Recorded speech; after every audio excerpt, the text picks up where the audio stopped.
పట్టిసీమ ఎత్తిపోతల పథకం ద్వారా గోదావరి జిల్లాలను కృష్ణా డెల్టాకు జలవనరుల శాఖ మంత్రి నిమ్మల రామానాయుడు బుధవారం విడుదల చేశారు. 4, 5, 6 పంపుల ద్వారా 1050 క్యూసెక్ల నీటిని విడుదల చేసిన మంత్రి యంత్రాలు, మోటార్లకు పూజలు నిర్వహించారు. అనంతరం పట్టిసీమ ఎత్తిపోతల పథకానికి సంబంధించిన ఫోటో ప్రదర్శనను ఆయన తిలకించారు.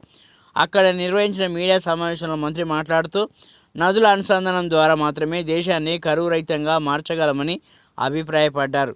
దేశంలో ఆ ప్రక్రియను చంద్రబాబు నాయుడు శ్రీకారం చుట్టారని చెప్పారు. పోలవరం ప్రాజెక్టు పూర్తయితే వృధా నీటిని అరికట్టవచ్చని తెలిపారు.